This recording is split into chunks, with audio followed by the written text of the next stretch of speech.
Welcome to my hood, Elderhood. I am your host, Coach Memory, where I ask that you listen with your ears and respect my hood. I am a young elder that turned my knots into ties. Therefore, now I am on a queen's clock. And like the game of chess, only queens can make certain moves. My time is now to have thought-provoking conversations that will connect the elders to the millennials in order to strengthen the Black family. Now, my topic for today is it's all in the name game. I love you, I hate you, depending on the name game that you're playing. Short story. You're going to love my short stories because I love them. And it's a reason that for the short story, growing up in my community, I'm sure other communities, I noticed that we had a code. I grew up seeing a code, and it was so cool to me. And it was cool because it was ours for no one to infiltrate. Especially, you might have tried to infiltrate, but you did not infiltrate without approach. Somebody was going to check you. Now, if there is a code, I don't see it. It's maybe far and few between, but it was known for those that did not come into the community. And I'm sure it has a lot to do with people running from the community. Well, man, they're not communities anymore. They're neighborhoods. They're straight up hoods. And where we're not even comfortable. People that live there is not even comfortable. They're less comfortable than those that can just walk freely into the hood. But there was once communities, and not too long ago, because I witnessed it. I lived in it. I breathed it. It was an everyday occurrence. And it wasn't just the community where I lived. It was in my grandparents on the matriarch side, grandparents on the patriarch side. It was the temples, the churches. It was a multitude of communities. You left one community, if you went over to your auntie's house, you were part of that community. So it was like a community, a lot of little sub-communities and a community of understanding. And like I said, people couldn't infiltrate because you were going to get approached. But now there's no code of conduct that I see. And that's all I can speak on. It's like we turned off the code. We lost ourselves and all memory of what was meant to protect and keep us together. I'm always thankful that I am who I am because I can never be who I'm not. And I'm thankful for having that space in that moment in time. And I'm thankful that I am finally a tie and I can share with you what that looked like, what that felt like.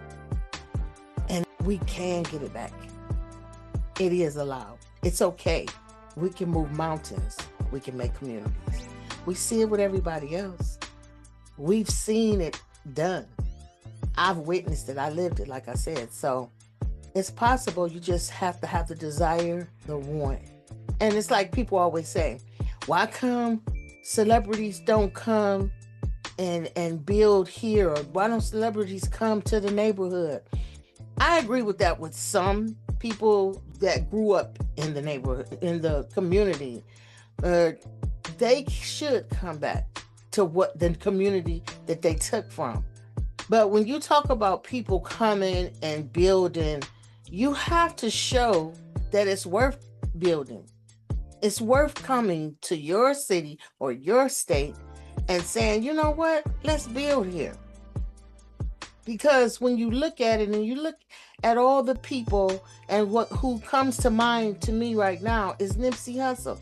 He was all about the community. He was, from what I seen, I didn't know him personally, but he was about staying where his roots were. And look what happened. One idiot changed the whole dynamics for whatever reason. So we have to strengthen our neighborhoods and make them communities again. And then eventually there'll be that village that I saw and I was raised in. But you can't expect people to come and do the work when you running. Everywhere you go, you run. And everywhere you try not to shop with people that look like you. You try not to see what the neighborhood has to offer before you run out, because you think it's other neighborhood that look better than you, that they put into their communities and made them communities. You think theirs is better. Anything that they have, you think, I'm gonna go to this store here because the presentation is better. But if you put time and energy into your neighborhood and make them a community again, we can have the same thing. You can do the same thing. Nobody's ice is colder than the others. It's ice. Nobody's community have to be better than another, unless you put forth the effort and you build a community. Now, back to this name game that I'm speaking of. I went on a rampant for a minute, but it's so important and I'm so passionate about it because, like I said, when you've seen something, what's possible, you can look at our history and see that we did the thing. And what happened? It was taken away, but we just have to keep on with the keeping on. But the name game, one thing I like to start. People love their government names. And there's nothing wrong with loving the names you was given because it's part of your history. But how can you love a name, but you never want to talk about the plantation or slavery? And that's where the name come from.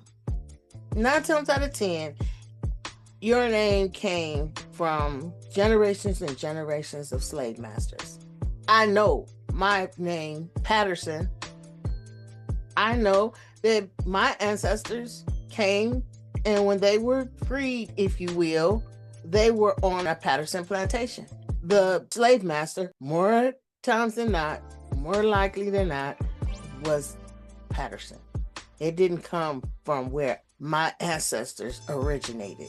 So there's nothing wrong with discussing where things come from.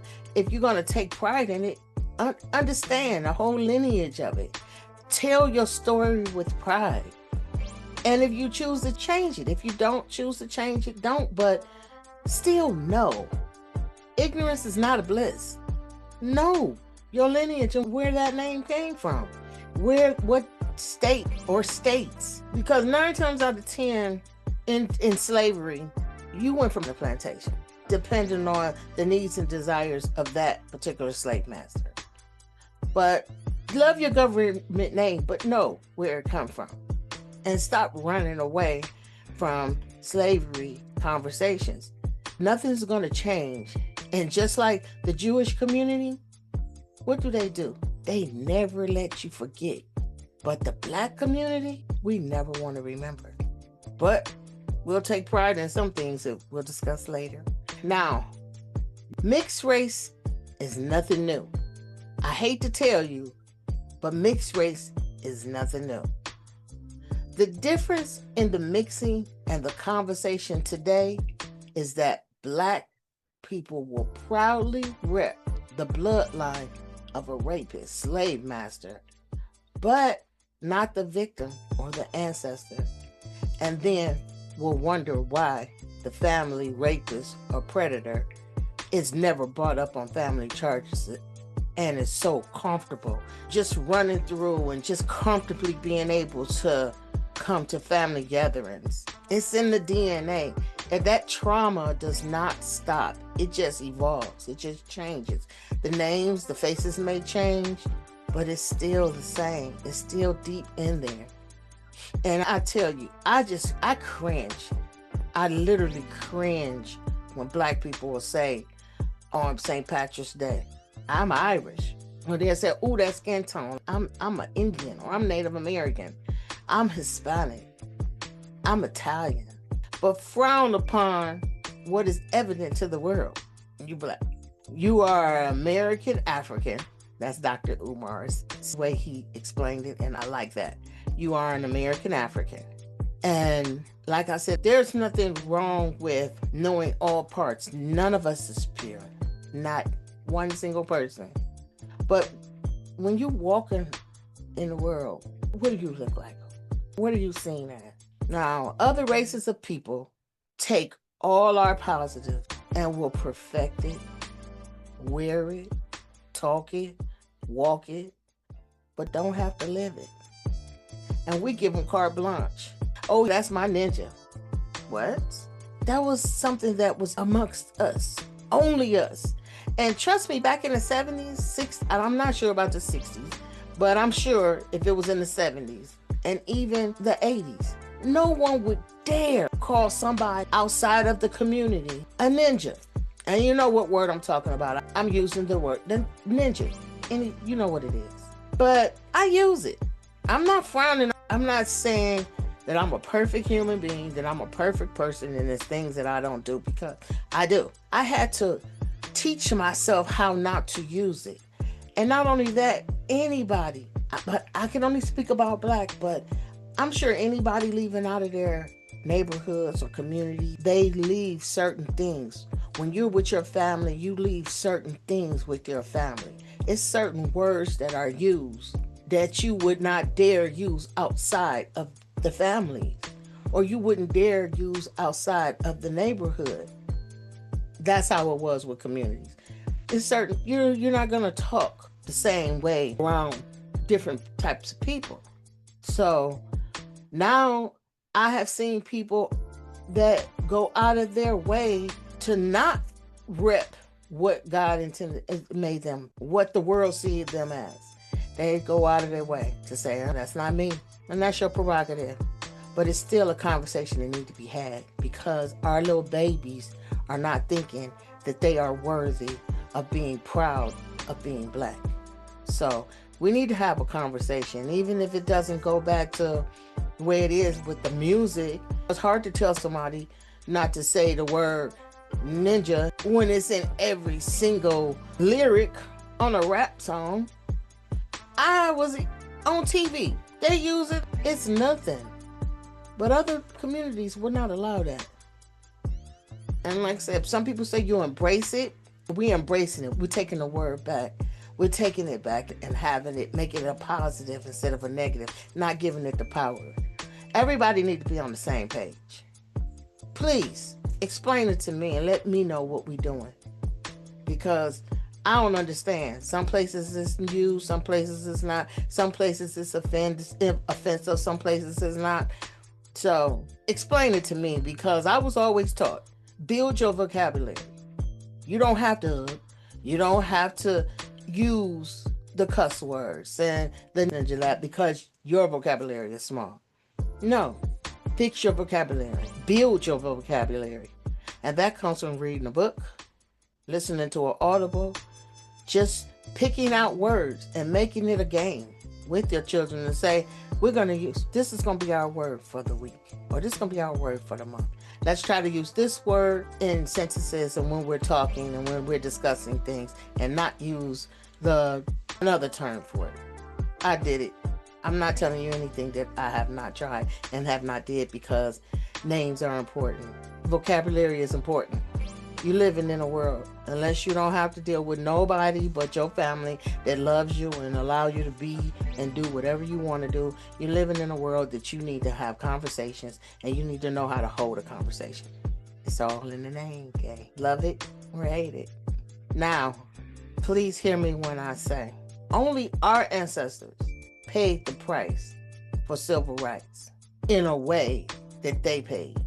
And we're still fighting for human rights.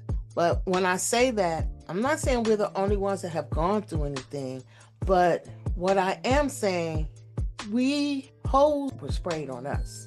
We had to step off the sidewalk when there was somebody white coming down the street. We did not choose to come here. We didn't ask for our names, our language, or anything to be stripped from us. So, civil rights, everybody deserves civil rights, and everybody has gone through something, but don't tell me that were created for everybody. Don't tell me that civil rights was, the whole point of civil rights started with people that was not even here at the time, or for a choice, which the LGBTQ community. Of course they deserve rights. But let's say, for example, a white man can be part of the LGBT community and he can choose if things get too tough. He can decide to take off his dress or his skirt and what? He can go to a Fortune 500 company and run it. He can switch up like that.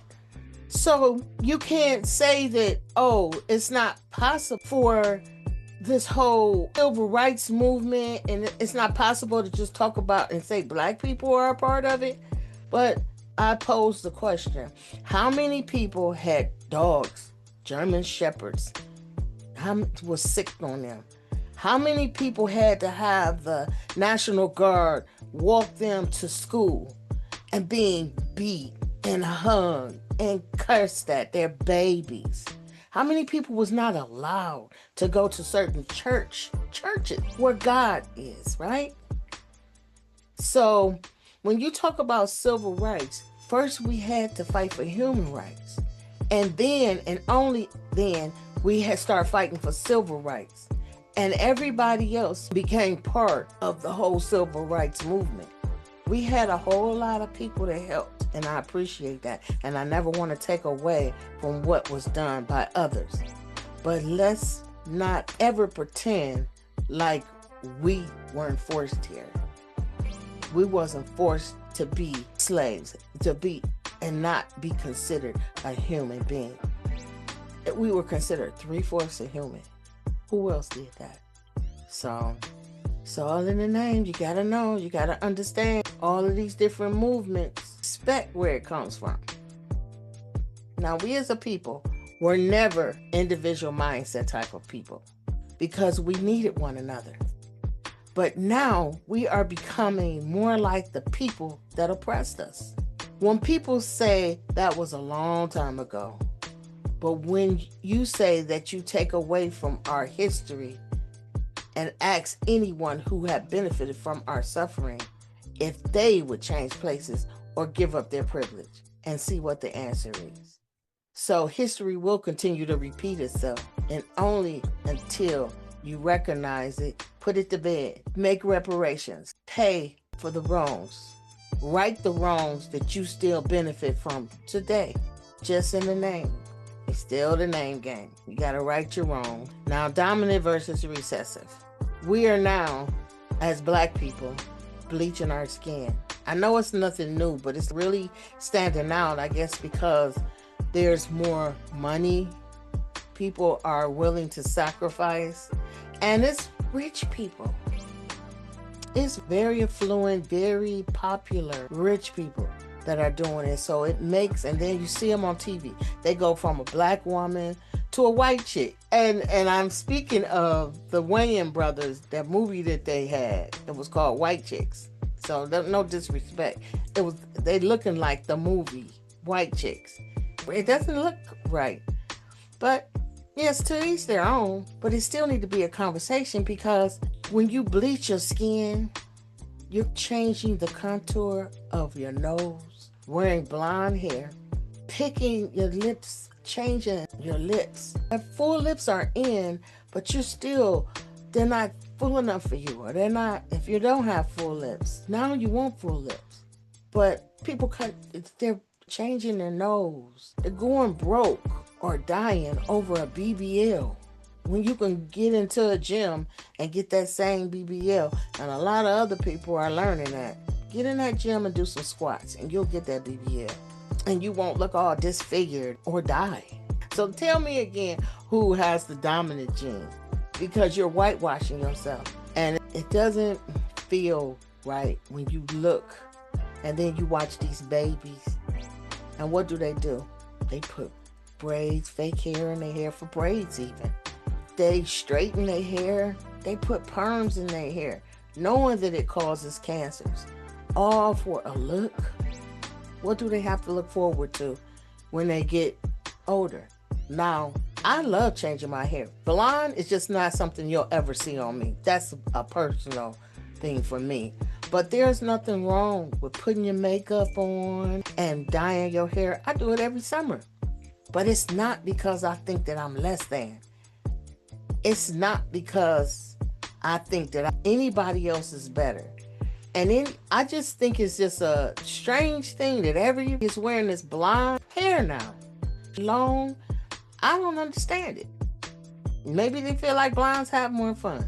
But it can't just be for a choice. I think it has a lot to do with the Housewives of Atlanta and all the different stars that you see on TV with the blonde hair. But it's just, I don't understand it. And everything is not for me to understand, but it's worth a conversation. And put it to bed. But like I said, I will wear long hair. I will straighten my hair.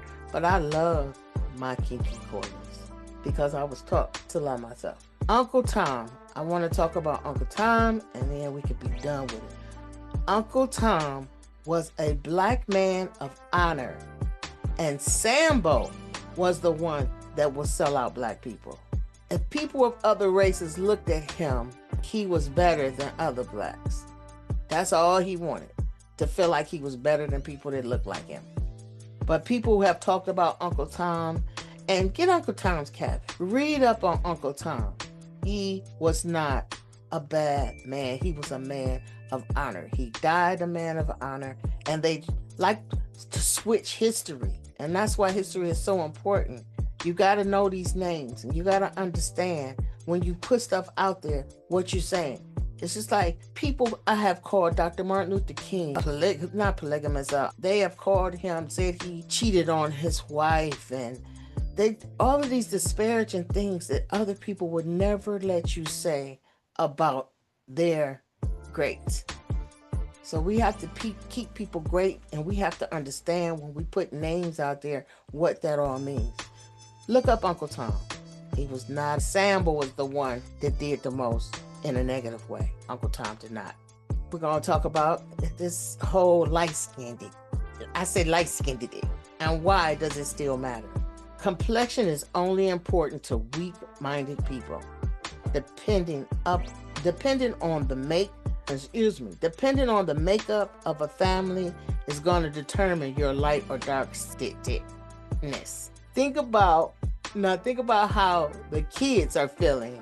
That is not the superior complexion in the family makeup, whatever that is. Because I've seen some people that say because you're too light, then they look down. But it all depends on what I said. It all depends on your family makeup, because you might be considered light in your family, but you go out in the street and others might look at you as a dark complected person. So that should not be a descriptive way. That should not be what you desire. Be what God made you. What you should do is find another way to describe somebody. Instead of saying that light-skinned person or that dark-skinned, find another way, because other people are even doing it now.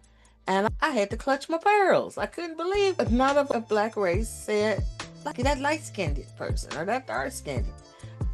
I was just shocked. But moving on, there is no superior complexion. God made us the way he intended us to be. We are all what? We are all mixed up in some kind of way, shape, form, or fashion. Now, we talked about the N-word. It's still a mystery to me. I am training myself to use Ninja instead, and it's not easy. But it's not hard when I walk out the door to use other words. It's not hard when I'm amongst other people to not use that word. And they damn sure ain't gonna use that word when I'm around. So if the rules have changed, let me know.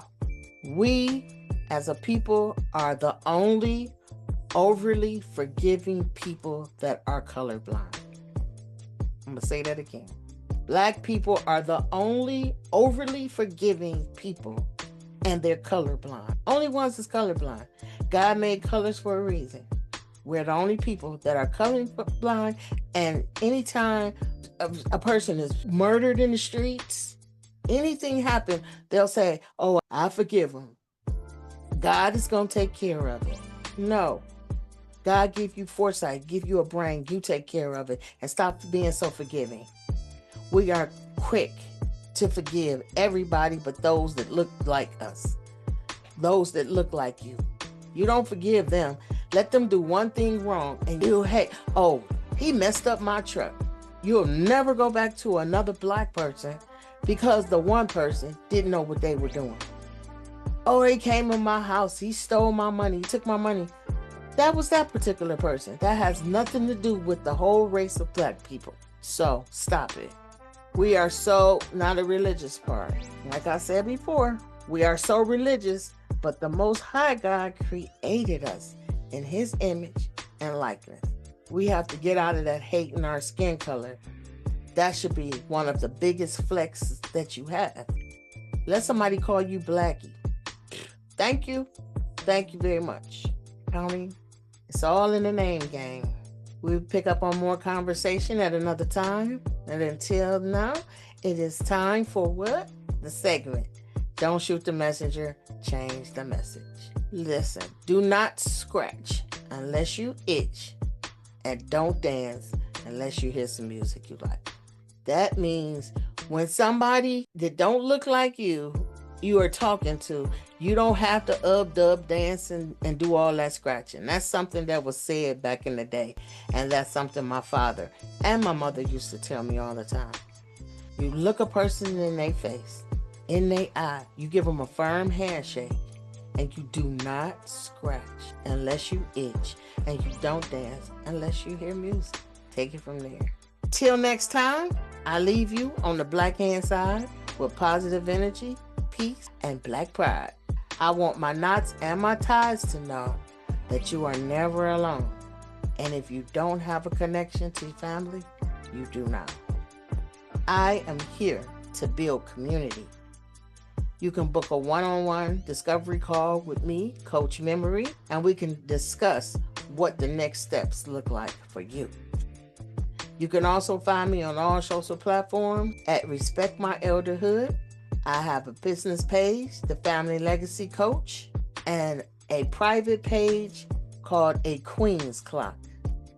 And this is where the queens know, love, and be thyself. We're there. It's a private page for the reason that we need to do what we need to do in order to be better for our princesses and our kings. So we have to do some women things there. That's why it's a queen's clock. We on the queen's time, and we have to do better for our kings, and thus our prince and our princess.